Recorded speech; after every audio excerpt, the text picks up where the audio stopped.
Hello everyone. आज हम लोग कंस्ट्रक्शन टेक्नोलॉजी में यूनिट 3 पढ़ने जा रहे हैं, जिसमें आपका टॉपिक का नाम है properties of concrete. Properties of concrete जानने से पहले हम सबसे पहले डिफिनेशन देखेंगे कि कंक्रीट क्या होता है। Concrete is a composite material composed of fine coarse aggregate bonded together with cement that harden over time।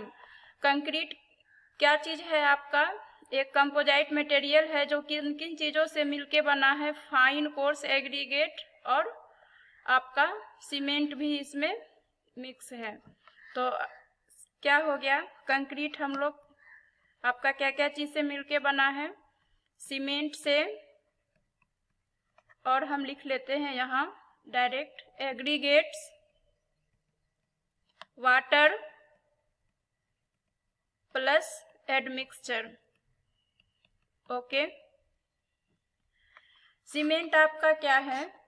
Cement आपका है बाइंडिंग मटेरियल। ओके, यूनिट 1 में हम लोगों ने पढ़ा था कि सीमेंट हमारा क्या है? एक बाइंडिंग मटेरियल है। फिर यूनिट 2 में हम लोगों ने पढ़ा था एग्रीगेट्स आपके दो टाइप के होते हैं, एक फाइन एग्रीगेट, ओके, और दूसरा क्या था आपका? Coarse aggregate. फाइन वाले में आपका क्या आ जाता है? सैंड। कोर्स एग्रीगेट्स में आ जाता है गिट्टी वगैरह। फिर वाटर लेते हैं हम लोग। वाटर में भी हमारा एक कंडीशन होता है कि जो हम वाटर लेते हैं उसका pH value not less than be 6 होना चाहिए। ठीक है, 6 से कम नहीं होना चाहिए। और फिर होता है एडमिक्सचर। एडमिक्सचर क्या होता है? एडमिक्सचर होता है, हम लोग क्या करते हैं कंक्रीटिंग के टाइम ऊपर से कुछ ऐड कर देते हैं मटेरियल को। वो क्या करता है? हमारे कंक्रीट के प्रॉपर्टीज को चेंज कर देता है। जैसे मान लीजिए कंक्रीट हम लोग जान गए कि ये क्या होता है, एक मिक्सचर होता है सीमेंट का, एग्रीगेट का, वाटर का, ठीक है, और एडमिक्सचर भी ऐड कर देते हैं।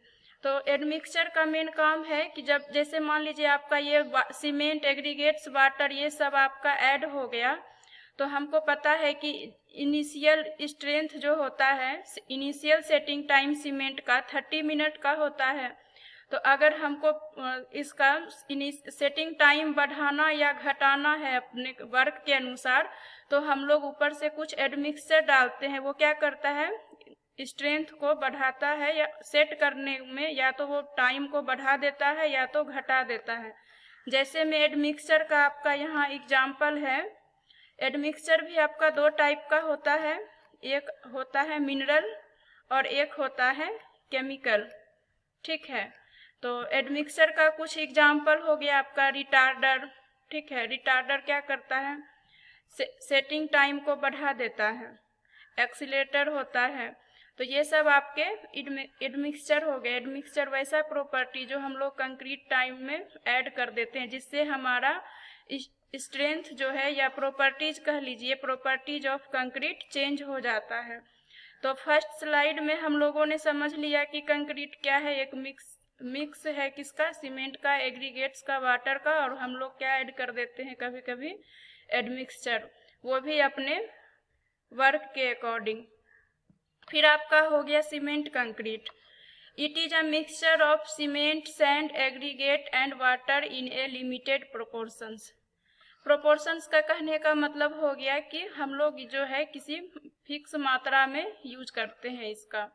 अभी हमने पीछे बताया था आपको कि कंक्रीट क्या क्या चीज का मिक्स है। अगर पहले क्या होता था ना, एक्चुअली कंक्रीट में कि सीमेंट के जगह हम जो पीछे cement plus coarse aggregate plus fine aggregates लिए थे, उसके जगह हम लोग लाइम भी यूज कर सकते थे, क्योंकि पहले जो भी आपका स्ट्रक्चर तैयार होता था वो लाइम से होता था। लाइम भी आपका क्या है? बाइंडिंग मटेरियल है। फिर एग्रीगेट्स यूज होता था, फिर वाटर यूज होता था। ठीक है, तो अगर हम सीमेंट कंक्रीट की बात करें, इसका मतलब क्या है? उसमें सीमेंट ऐड है, सीमेंट, सैंड और एग्रीगेट्स एक लिमिटेड प्रोपोर्शंस में। ये सीमेंट कंक्रीट जो मैन्युफैक्चर किया गया है ये भी आपका दो वेज में किया गया है। पहला है आपका नॉमिनल मिक्स कंक्रीट, सेकेंड है आपका design mix concrete. Nominal mix concrete से आपको समझ में आ जाता होगा कि नॉमिनल मिक्स कंक्रीट आपका क्या है। एक हम लोग रफली जो है साइट पे जहाँ वर्क चल रहा है आपका, जहाँ हम लोग ये सब मिक्स करते हैं वहाँ क्या करते हैं, रफली ले लेते हैं सीमेंट, सैंड, वाटर, ठीक है, ये सब हम लोग एक हिसाब से रफली ले लेते हैं। लेकिन डिजाइन मिक्स कंक्रीट में क्या है, बैचिंग टाइम में हम लोग क्या करते हैं, एक फिक्स प्रोपोर्शंस में, ये जो आपको प्रोपोर्शंस लिखा है डिजाइन में, हम लोग क्या करते हैं, एक फिक्स प्रोपोर्शंस में हम लोग सीमेंट, सैंड और वाटर यूज करते हैं। इससे क्या होता है, आपको अच्छा स्ट्रेंथ मिलता है, इसके लिए स्किल्ड लेबर की जरूरत पड़ती है, ठीक है। आगे हम इसको देखते हैं कि आपका नॉमिनल मिक्स कंक्रीट क्या कहलाता है। इसमें अभी क्या बताए थे हमने कि नॉमिनल में हम लोग क्या करते हैं, कंक्रीट जब करते हैं तो हम लोग क्या करते हैं, रफली कर लेते हैं। क्या बताए थे, रफली मतलब आपने अंदाजा से, हिसाब से। तो क्या होता है, क्वालिटी कंट्रोल इज सेक्रीफाइड, आपका क्वालिटी क्या हो जाएगा, सेक्रीफाइड हो जाएगा। Hard to determine assurance of quality and strength of the concrete corresponding to desire strength. हम कह नहीं पाएंगे कि जिस स्ट्रेंथ के लिए कि आपका स्ट्रेंथ कैसा देगा, ठीक है, हम बता नहीं पाएंगे इसमें। In a nominal mix material for the concrete like cement, sand and aggregate is not placed under ideal condition before mixing. वही बात कह रहा है आपको कि जब हम लोग ये सब मिक्स किए हैं, क्या चीज, सीमेंट, सैंड और एग्रीगेट्स, तो हम लोग क्या किए थे, इसको रफली मिक्स कर लिए थे। तो हम जो है क्या चीज है, एक इसका आइडियल आप नहीं बता सकते हैं, ठीक है, कि कितना लिए हैं। तो मिक्सिंग के पहले हम लोग क्या किए, जनरल ले लिए। Skilled workmanship also सेक्रीफाइड। अब जो हमारा लेबर काम कर रहा है वहाँ पे, जिसके पास की नॉलेज है, स्किल्ड वर्कमैनशिप, वो भी सेक्रीफाइड हो रहा है वहाँ पे। Due to which required strength is not achieve, जिसके वजह से क्या होगा, हमको जितना स्ट्रेंथ का रिक्वायरमेंट है, ठीक है, जितना स्ट्रेंथ का रिक्वायरमेंट है उस स्ट्रेंथ को हम लोग क्या करेंगे, अचीव नहीं कर पाएंगे। फिर हो गया आपका सीमेंट कंक्रीट में, कि सीमेंट कंक्रीट आपका आता है M5, M7.5, M10, M15 यानी 15, M20, M25, ओके। तो इसका मिक्स प्रोपोर्शन आपको दिया हुआ है, मिक्स प्रोपोर्शंस हो गया ये आपका, ये जो चीज आपको जितना दिया गया है ये है आपका मिक्स प्रोपोर्शंस, ओके। तो मिक्स प्रोपोर्शंस ऑफ कंक्रीट का क्या हो गया, सीमेंट, सैंड और वाटर, ये सब हम कितना ले रहे हैं, 1:5:10 किस में, M5 में। फिर M आपका 7.5 है, M10 है, M15 है, M20 है, M25 है। अब ये M क्या है, ठीक है, जो हम लोगों ने M5 लिखा है, M5 से लेके M25, ये सब हम लोग कंक्रीटिंग में यूज करते हैं। तो सबसे पहले हम ये जानेंगे कि M5 क्या है। M आपका क्या है, मिक्स है, क्या है, मिक्स है। और 5 क्या डिनोट करता है, 5 आपका डिनोट करता है कंप्रेसिव स्ट्रेंथ,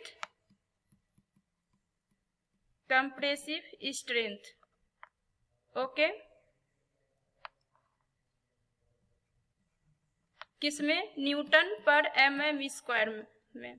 जैसे कि 5 यहाँ लिखा है, तो हम लोगों ने सीमेंट वाले चैप्टर में पढ़ा था कि हम लोग स्ट्रेंथ कैसे निकालते हैं, कि 150 का हम लोग क्यूब लेते थे, ठीक है, उसमें पेस्ट डालते थे।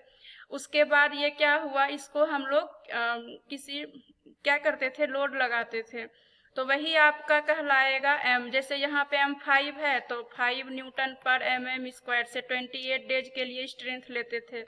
7.5 हो गया यानी 7.5 न्यूटन पर mm स्क्वायर से। M10 हो गया मतलब आपका 10 न्यूटन पर mm स्क्वायर के हिसाब से। तो इसी तरीके से आपका ये सीमेंट कंक्रीट का मिक्स कंप्रेसिव स्ट्रेंथ दिया गया है। अब इसको हमको याद रखना पड़ेगा, ये आपका क्या है, एक कोडल रिकमेंडेशन है, ओके। तो कोडल रिकमेंडेशन आपका क्या क्या है, अभी हम इसको याद करने का आपको तरीका बता रहे हैं। जैसे M5 है, फिर आपका क्या था, 5 है, 7.5 है, 10 है, 15 है, 20 है, फिर 25 है। तो अब हम इसको कैसे याद रखेंगे? सीमेंट के लिए तो 1 1 है, ठीक है। अब बाकी हम लोग देखते हैं कैसे याद रखेंगे। 5 है तो 5 ले लिए, अब इससे एक कम लेंगे, 4 लेंगे, 10 के लिए 3 लेंगे, 15 के लिए 2 लेंगे, 20 के लिए क्या करेंगे, 1.5 ले लेंगे, फिर हम लोग 1 लेंगे, ठीक है। अब इसको क्या करेंगे, हम लोग दुगना कर देंगे। 5 का दुगना 10, 4 का दुगना क्या हो गया आपका 8, 3 का 6, 2 इंटू 2 4, 2 से सबको मल्टीप्लाई कर दीजिए। 1.5 का 3 और 2 से मल्टीप्लाई करने पर 2 इंटू 1 का 2, और बाद में हम लोग क्या करेंगे, यहाँ 1 1 1 1 1, ठीक है। तो इस तरीके से हम लोग क्या करते हैं, मिक्स प्रोपोर्शंस को याद रखते हैं। तो हम लोगों ने कंक्रीट जान लिया। कंक्रीट क्या था आपका, एक मिक्स था सीमेंट, सैंड, वाटर और एडमिक्सचर का, ठीक है। कंक्रीट जो है आपका शुरुआत में बताया था क्या था कि कोर्स एग्रीगेट, फाइन एग्रीगेट और सीमेंट का मिक्सचर था। फिर जब हम लोगों ने सीमेंट वाला पढ़ा था तो देखे थे इसमें क्या था कि सीमेंट में आपका क्या क्या आ रहा था, cement, aggregate plus water plus admixture. Cement आपका बाइंडिंग मटेरियल था, एग्रीगेट्स में फाइन एग्रीगेट, कोर्स एग्रीगेट्स लेते हैं और वाटर लेते हैं जिसका की वैल्यू आपका पीएच जो है 6 से कम नहीं होना चाहिए, ठीक है। फिर है आपका सीमेंट कंक्रीट का डिजाइन मिक्स कंक्रीट, ठीक है। हम लोगों ने एक नॉमिनल मिक्स कंक्रीट देखे थे, अब है आपका design mix concrete. Cement concrete का डिजाइन मिक्स कंक्रीट में हम लोगों ने पढ़ा था कि इसमें क्या करते हैं, बैचिंग टाइम में एक मिक्स जो करते हैं वो एक गुड प्रोपोर्शंस में करते हैं कि कितना सीमेंट चाहिए, कितना सैंड चाहिए, कितना वाटर चाहिए, उस हिसाब से। तो कहा है it is the ideal mix of the concrete for ideal strength. जब हम इसको आइडियल मिक्स करेंगे कंक्रीट का तो हमको आइडियल स्ट्रेंथ देगा, मतलब एक अच्छा स्ट्रेंथ देगा। Material used like cement, sand, aggregates are always placed under ideal temperature and ideal humidity। क्या हम लोग इसमें मिक्स कर रहे हैं, सीमेंट, सैंड और एग्रीगेट्स को हम लोग हमेशा की तरह मिक्स करेंगे लेकिन एक आइडियल टेम्परेचर पे, ठीक है। तो फिर कह रहा है आपका skilled workmanship is used to achieve the ideal proportions of the mix. जो स्किल्ड वर्कमैनशिप है, जो वहाँ पे आपका साइट पे काम कर रहा है वर्कर्स, ठीक है, स्किल्ड वाले, वो क्या करता है, अचीव कर लेता है, एक आइडियल प्रोपोर्शंस का यूज करता है जब हम लोग मिक्स करते हैं कंक्रीटिंग में। फिर होता है in design mix concrete is manufactured at the nodal palace called batching plant and thereafter is transported to the site through transit mixture. जहाँ हम लोग मिक्स कर रहे हैं वो आपको बैचिंग प्लांट कहलाएगा, और उसके बाद जब हम लोग इसको मिक्स कर लिए, ठीक है, अच्छे से, और उसको हम ट्रांसपोर्ट कर रहे हैं जहां हमको काम है साइट पे, तो वो आपको ट्रांजिट मिक्सचर कहलाएगा, ठीक है। फिर नेक्स्ट आपको कह रहा है during the process of transportation the ideal temperature for the ideal proportion mix is maintained. जब हम लोग ये प्रोसेस कर रहे हैं ट्रांसपोर्टेशन का तो कहता है जो हमारा टेम्परेचर है वो उतना मेंटेन होना चाहिए through admixture like plasticiser and super plasticiser which do not alter the strength of the mix proportions of concrete but delay the setting time of the concrete. जब हम लोग ट्रांसपोर्ट कर रहे हैं, ठीक है, अपने मिक्सचर को, तो वो जो है उसी टेम्परेचर पे होना चाहिए, किसके अलावा जो हम लोग एडमिक्सचर यूज कर रहे हैं प्लास्टिसाइजर का, सुपर प्लास्टिसाइजर का। प्लास्टिसाइजर और सुपर प्लास्टिसाइजर क्या करता है, इस शेप में है तो आप कंक्रीट को किसी भी स्ट्रेंथ में किसी भी शेप और साइज में दे सकते हैं, ठीक है। तो ये सब कहता है क्या कि ये सब डालने से आपका क्या हो जाएगा, सेटिंग टाइम डिले हो जाएगा, जैसे आपका जो डिजाइन मिक्स प्रोपोर्शंस में हम लोगों ने अभी सीमेंट, सैंड और एग्रीगेट्स कह रहा है कि हम लोगों ने ये सब मिक्स किया। मिक्स जहां हम लोगों ने किया वो आपका जगह कहता है कि बैचिंग प्लांट कहलाता है, ठीक है। उसके बाद कह रहा है कि इस चीज को मिक्स करने के बाद जब हम इसको ट्रांसपोर्ट कर रहे हैं तो ये आपका मिक्सचर जो है कहलाएगा क्या, ट्रांजिट मिक्सचर, ठीक है। फिर कह रहा है क्या, मान लीजिए आपका साइट यहाँ है, इस मिक्सचर को आपको यहाँ से यहाँ तक ले जाना है, तो कह रहा है उस दौरान हम लोग क्या मिक्स कर सकते हैं, प्लास्टिसाइजर और सुपर प्लास्टिसाइजर। ये क्या करता है, सेटिंग टाइम को बढ़ा देता है। अगर हमको ट्रांसपोर्ट के समय में अगर टाइम ज़्यादा भी लग गया तो एडमिक्सचर मिलाने के वजह से आपका क्या हो रहा है, सेटिंग टाइम जो है कंक्रीट का जो है डिले नहीं होगा। वहाँ अगर पहुँचने में डिले भी हो रहा है तो ये आप उसके जो आपका कंक्रीट किया गया है उसमें किसी तरह का आपको नुकसान नहीं होगा, उसका यूज कर सकते हैं हम लोग। क्योंकि हम लोगों को पता है कि जैसे सीमेंट का हम लोगों को पता है कि उसका इनिशियल सेटिंग टाइम क्या है, 30 मिनट है। और आपको साइट पे जहाँ ट्रांसपोर्ट करना है वहाँ अगर 30 मिनट से ज़्यादा हो गया, वो इनिशियली क्या होगा, सेट करने लगेगा। हमको पता है कि जाने में टाइम ज़्यादा लग गया तो उस समय हम लोग क्या कर सकते हैं, एडमिक्सचर यूज कर सकते हैं। एडमिक्सचर में प्लास्टिसाइजर और सुपर प्लास्टिसाइजर, ठीक है।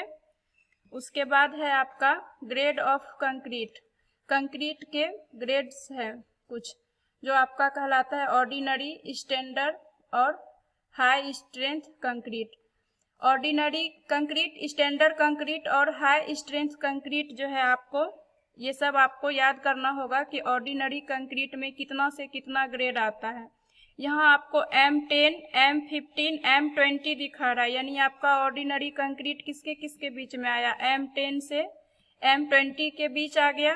फिर कह रहा है स्टैंडर्ड कंक्रीट, तो स्टैंडर्ड कंक्रीट की पहचान के लिए हम लोग जानेंगे कैसे कि आपका स्टैंडर्ड कंक्रीट है। तो आपको याद रखना होगा कि इसमें कौन कौन सा ग्रेड का कंक्रीट आता है, M25, M30, M35, M40, M45, M50, M55, M60, यानी आपका कितना आ रहा है, M25 से लेके M60 तक आपका जो ग्रेड कहलाएगा वो स्टैंडर्ड कंक्रीट कहलाएगा, ठीक है।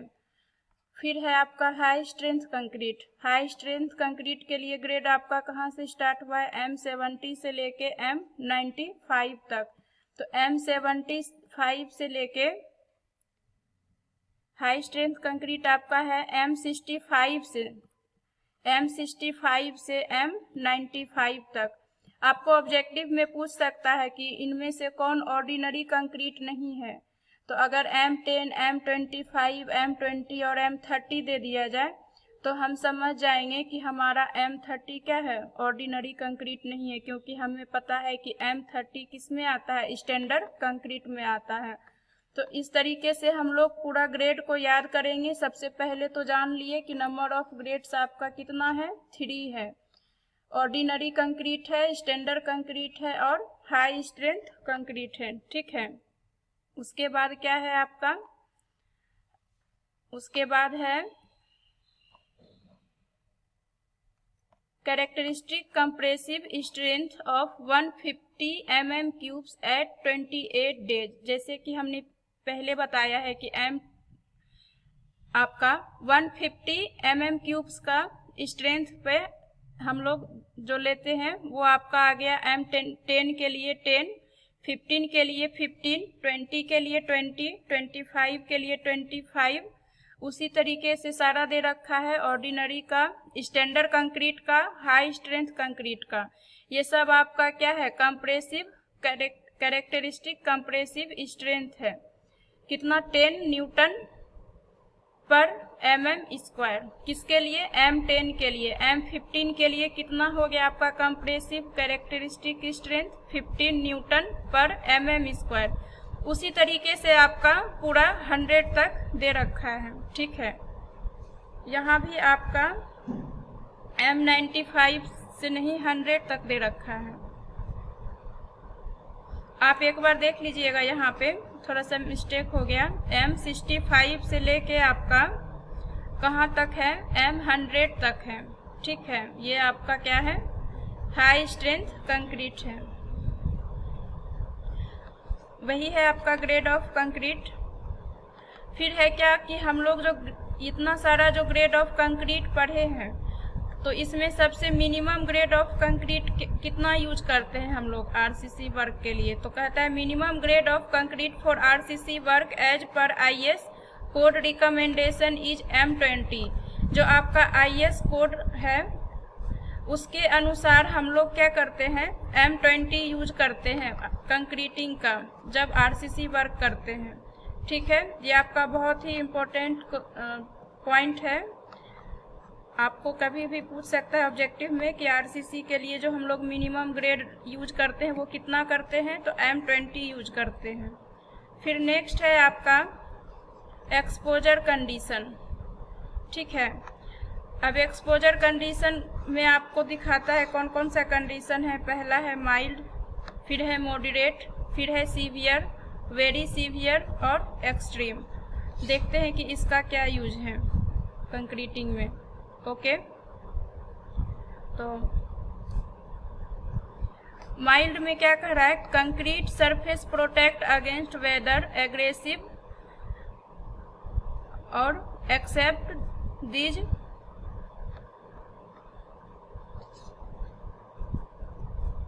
Mild, moderate, severe, very severe और एक्सट्रीम जो आपका है ये एक्सपोजर कंडीशन दिखाया गया है। कि माइल्ड में क्या हुआ कि जब आप कंक्रीटिंग कर रहे हैं, अगर वहाँ हल्की भी बारिश हुआ तो आपका ये क्या कर सकता है, कंक्रीट सरफेस को प्रोटेक्ट कर सकता है। किसके अगेंस्ट, वेदर के अगेंस्ट।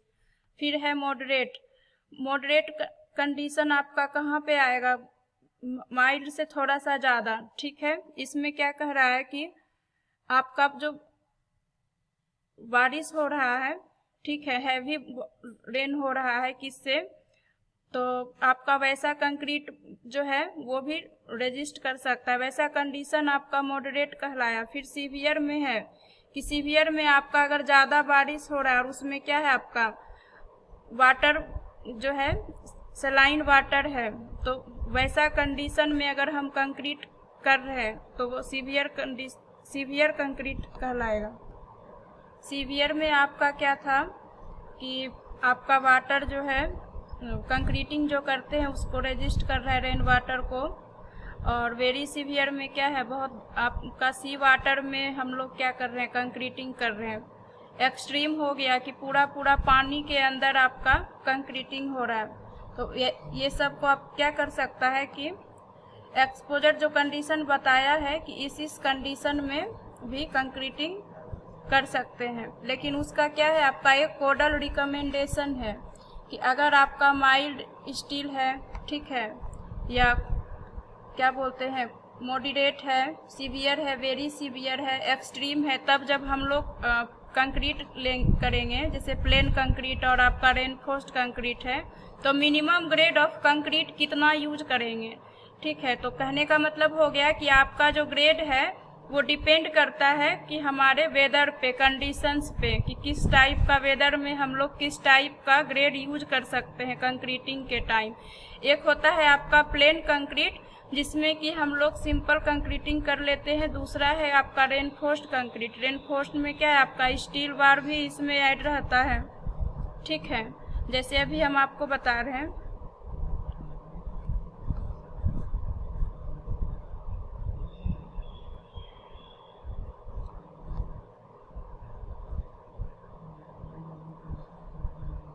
मान लीजिए हमको यहाँ एक कॉलम बना रहे हैं, ठीक है, कॉलम में आपको पता है कि हम लोग माइल्ड स्टील बार यूज करते हैं। तो यहाँ जो हम लोग माइल्ड स्टील बार यूज करेंगे तब हम ग्रेड कौन कौन सा लेंगे, रेनफोर्स्ड आपका हो गया, ये आपका माइल्ड स्टील बार जब हम लोग यूज कर रहे हैं कंक्रीट में, तो यही आपका कहलाता है reinforced cement, reinforced concrete. Okay,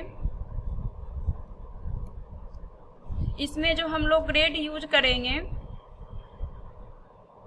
इसमें हम लोग क्या करेंगे, रेनफोर्स्ड कंक्रीट में जो ग्रेड यूज करेंगे, माइल्ड के लिए कहता है M20 यूज करेंगे, मॉडरेट के लिए कहता है M25 यूज करेंगे, सीवियर के लिए कहता है कि 30 यूज करेंगे, वेरी सीवियर के लिए 35 और एक्सट्रीम के लिए 40 यूज करेंगे।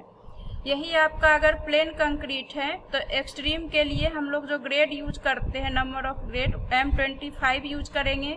वेरी सीवियर के लिए M20, सीवियर के लिए 20 और मॉडरेट के लिए M15। ये डाटा आपको याद रखना होगा।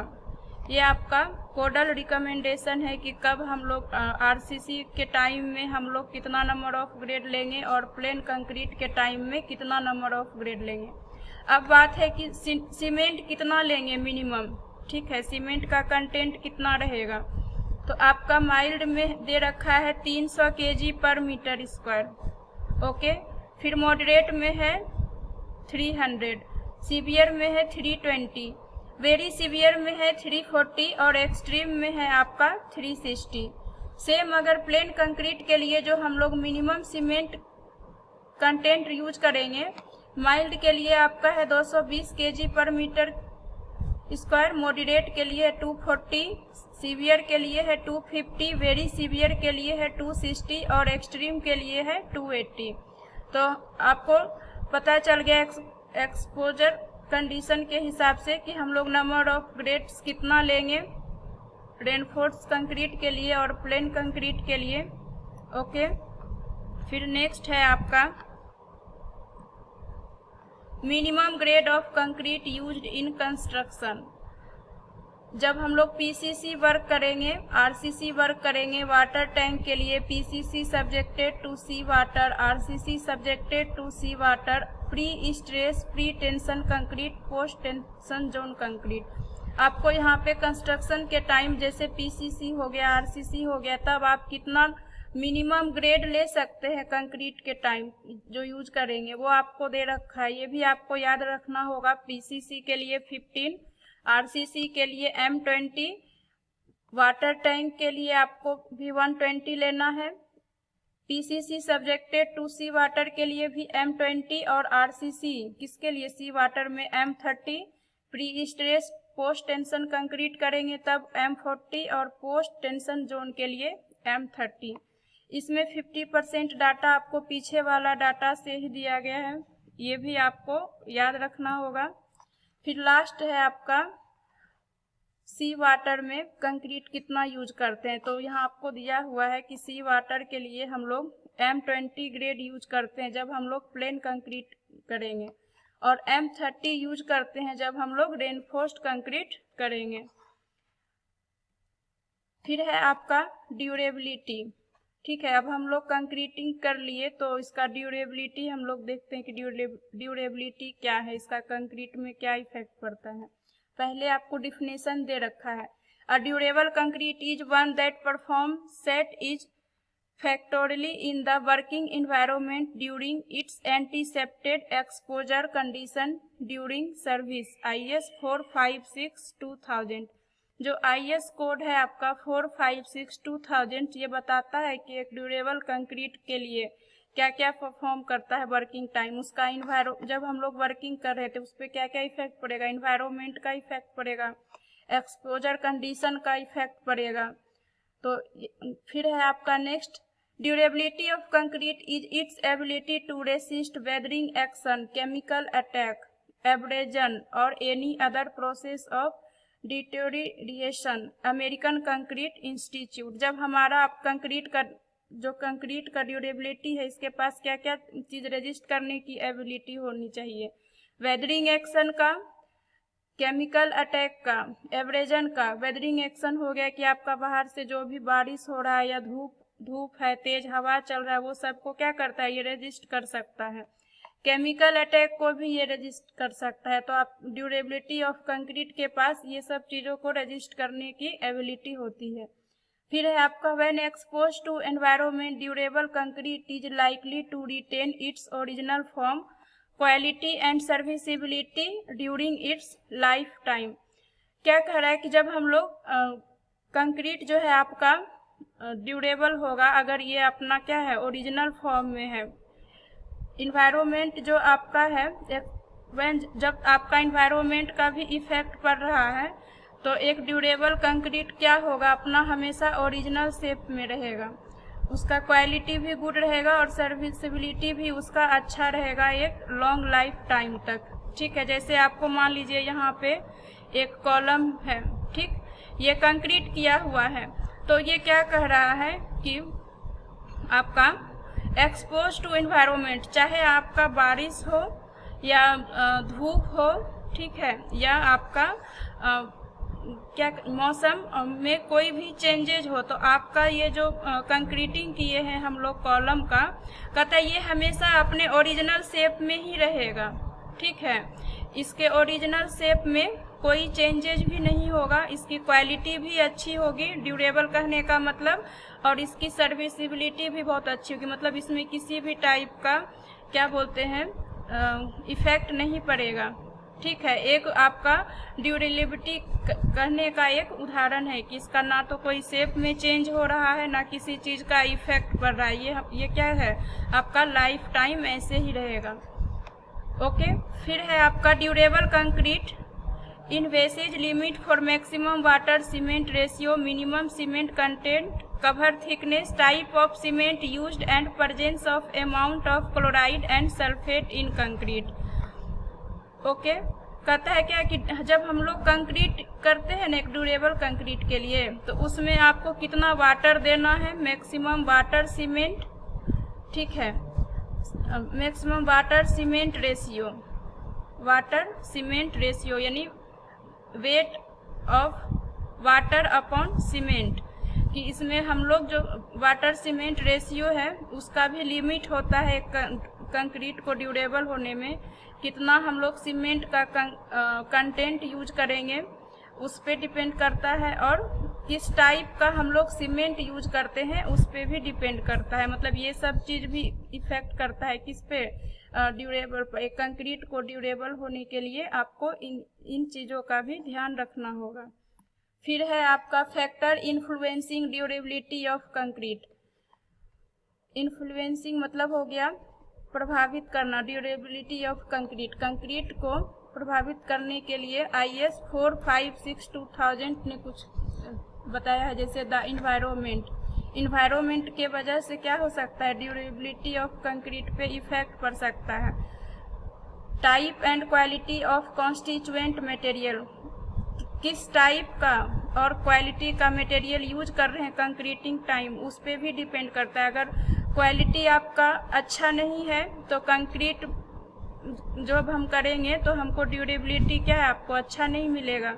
सीमेंट कंटेंट, सीमेंट के कंटेंट पे डिपेंड करता है कितना सीमेंट यूज किए हैं। And water cement ratio of concrete, कितना हम लोग वाटर सीमेंट रेशियो ले रहे हैं कंक्रीटिंग के टाइम, ये सब क्या करता है आपके ड्यूरेबिलिटी को प्रभावित करता है। Workmanship specially in compaction curing it is very important.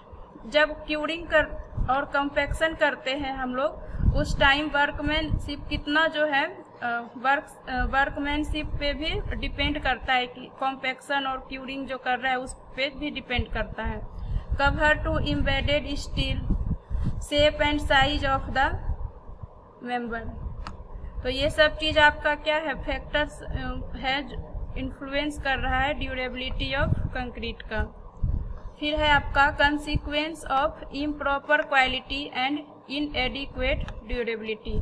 इसमें क्या बताया है आपको, loss of strength of concrete, अगर हम अच्छा क्वालिटी का यूज नहीं कर रहे हैं कंक्रीटिंग के टाइम किसी भी चीज़ का, सीमेंट का, ठीक है, एग्रीगेट्स का, तो ये क्या कर रहा है कंक्रीट में जो हमारा कंक्रीटिंग टाइम में जो हमको स्ट्रेंथ मिलेगा वो अच्छा नहीं मिलेगा। फिर है concrete liable to easily affected by deterrents, ये इफेक्ट आसानी से इस पे इफेक्ट हो सकता है, कोरोजन हो सकता है, जंग लग सकता है, लॉस ऑफ सर्विसिबिलिटी, सर्विसिबिलिटी में भी लॉस हो सकता है, अनप्लीजेंट अपीयरेंस, देखने में भी आपका क्या होगा अच्छा नहीं दिखेगा, danger to person and property, expensive repair cost, जब हम लोग रिपेयर करेंगे अच्छी क्वालिटी का नहीं है, स्ट्रेंथ भी अच्छा नहीं हुआ, अगर वो बार बार डैमेज हो रहा है, ड्यूरेबल नहीं है वो, तो क्या हुआ आपको रिपेयर कॉस्ट में भी ज़्यादा लगेगा। Poor perception of concrete as a material, poor perception of agencies involved, reduction of service life, reduction of service life और लॉस ऑफ सर्विसिबिलिटी आपका एक ही है कि इसके लाइफ सर्विस लाइफ में क्या है, रिडक्शन हो गया, कम हो गया। फिर है external agencies like weathering, attack by natural और industrial liquid gas, bacterial growth. क्या हो सकता है, आपको बाहर से कोई वेदरिंग भी अटैक हो सकता है, जैसे क्या हो गया आपका लिक्विड गैस और बैक्टीरियल ग्रोथ वगैरह। अल्कलीज एग्रीगेट रिएक्शंस हो सकता है, ingressions of moisture air facilitating corrosion of steel and cracking concrete cover. कहने का मतलब मान आपका क्या हुआ, ये आपका कॉलम था, ठीक है, ये कंक्रीट करने के बाद क्या हुआ, ये स्ट्रेंथ दे दिया अपना, उसके बाद भी अगर क्या होता है इसमें अगर वाटर आपका चला गया थोड़ा सा भी, तो ये धीरे धीरे क्या किया, इसके इफेक्ट से आपका कंक्रीट जो है डैमेज हो सकता है, या बाहर वेदर के इफेक्ट से भी क्या हो सकता है, खराब हो सकता है। अगर हम क्या करते हैं, अच्छा क्वालिटी का मटेरियल वगैरह यूज नहीं कर रहे हैं कंक्रीटिंग टाइम में, तो ठीक है, तो रिपेयर में भी ज़्यादा टाइम लगेगा, इसका सर्विस लाइफ लॉन्ग टाइम तक ये नहीं चल पाएगा। वेदर अटैक में बहुत सारा आपको बताया क्या था, ये सब अटैक आपका हो सकता है, नेचुरल और इंडस्ट्रियल लिक्विड गैस और बैक्टीरियल ग्रोथ। तो इससे हम लोग को क्या पता चला कि ये कंक्रीट करते समय हमें सारे जो यूज कर रहे थे मिक्स प्रोपोर्शंस, क्वालिटी, कंटेंट, वो सब सही होना चाहिए, अदरवाइज आपको अच्छा स्ट्रेंथ नहीं मिलेगा। अच्छा स्ट्रेंथ नहीं मिला तो वो हमारा स्ट्रक्चर काम का नहीं रहेगा, उसमें बहुत सारे डिफेक्ट डेवलप हो सकते हैं, क्रैक्स आ सकते हैं, ठीक है। अब फिर से है आपका फैक्टर अफेक्टिंग ड्यूरेबिलिटी। अभी तक में हम लोगों ने क्या क्या पढ़ा, ड्यूरेबिलिटी को कौन कौन सा फैक्टर अफेक्ट कर रहा था, एक कंक्रीट सिस्टम से, दूसरा एग्रेसिवनेस ऑफ द इन्वायरमेंट के इफेक्ट से, उसमें आपका आ रहा था फिजिकल और केमिकल। फिजिकल में क्या क्या हो सकता है, एब्रेजन हो सकता है, इरोजन हो सकता है, कैविटेशन हो सकता है, फ्रीजेज हो सकता है। फ्रीजेज एंड थॉइंग का हो गया कि जैसे आपका कंक्रीटिंग के बाद जब ये स्ट्रेंथ दे दिया आपका ये स्ट्रक्चर, उसके बाद क्या हुआ, वाटर अगर इसमें किसी तरह से आपका चला गया, ठीक है, परमिएबल हो गया, तो ये क्या किया, ये आपका फ्रीज हो जाता है यहाँ पे, और क्या करता है, ये तोड़ने फोड़ने का काम यहाँ से स्टार्ट कर देता है। तो ये सब आपका फिजिकल के वजह से हो रहा है। फिर आपका है केमिकल, डिसोल्यूशन, लीचिंग, एक्सपेंशन और अल्ट्रेशन। कंक्रीट सिस्टम में आपका एक मटेरियल टाइम हो रहा था, कैसा कैसा मटेरियल हम लोग यूज कर रहे हैं, एक प्रोसेस टाइम। प्रोसेस में क्या था, जब हम लोग मिक्स कर रहे थे, मिक्स करने के बाद हम साइट पे क्या कर रहे थे, ट्रांसपोर्ट कर रहे थे। ट्रांसपोर्ट करने के बाद भी क्या हुआ, जब आपको जो हम लोगों ने कंक्रीटिंग की स्ट्रक्चर तैयार हो गया, तो कॉम्पैक्ट क्यूरिंग पे डिपेंड कर रहा था, ठीक है। तो ये सब आपका प्रोसेस में आ गया। मटेरियल में आता है आपका बाइंडर टाइप, किस टाइप का हम लोग बाइंडर टाइप ले रहे हैं, जैसे सीमेंट ले रहे हैं, लाइम ले रहे हैं, तो ये सब पे डिपेंड करता है। फिर है आपका बाइंडर कंटेंट, कितना कंटेंट यूज किए, एग्रीगेट्स, एडमिक्सचर, किस टाइप का एडमिक्सचर हम लोगों ने यूज किया है, और मिक्स डिजाइन पे।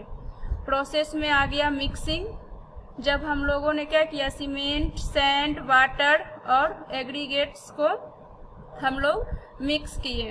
ट्रांसपोर्टिंग में मिक्स करने के बाद जब हम लोग ट्रांसपोर्ट कर रहे हैं, कॉम्पैक्शन जब कॉम्पैक्ट कर रहे हैं, क्यूरिंग जब हम लोग क्यूरिंग कर रहे हैं, जब हम लोग क्या करते हैं, उस पर पानी डालते हैं बाद में, टेम्परेचर पे और वर्कमैनशिप पे।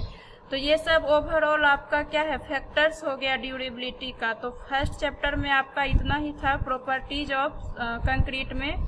सबसे पहले हम लोगों ने कंक्रीट का डिफिनेशन देख लिया कि क्या था, ये एक मिक्स था, सीमेंट, सैंड, सीमेंट, एग्रीगेट्स और वाटर प्लस एडमिक्सचर का। एग्रीगेट्स में था आपका फाइन एग्रीगेट्स और कोर्स एग्रीगेट, ठीक है। फिर हम लोग पढ़े थे grade of concrete. Grade of concrete भी आपका 3 टाइप का था। फिर हम लोगों ने पढ़ा था कि एक्सपोजर कंडीशन आपका 5 टाइप का था, mild, moderate, severe, very severe और extreme. Mild, moderate, severe, very severe और एक्सट्रीम। तो कैसा कैसा कंडीशंस आपका किस टाइप का कंडीशन आपका आता है, ये इसमें हम लोगों ने देखा था। फिर हम लोगों ने इसके हिसाब से मिनिमम नंबर ऑफ ग्रेड्स क्या क्या यूज करते हैं वो पढ़े थे। एक आरसीसी के लिए कि आरसीसी टाइम हम लोग मिनिमम ऑफ ग्रेड कितना लेंगे, और एक पीसीसी टाइम देखे थे कि मिनिमम ऑफ ग्रेड कितना लेंगे। और साथ ही साथ हम लोगों ने ये भी देखे थे कि ग्रेड के साथ साथ सीमेंट कितना लेंगे, एक आरसीसी टाइम और दूसरा पीसीसी टाइम। फिर हम लोग देखे ड्यूरेबिलिटी का डिफिनेशन और क्या क्या इफेक्ट करता है। तो आपका फर्स्ट चैप्टर कंक्रीट में इतना ही था। आज का लेक्चर यहीं तक। Thank you.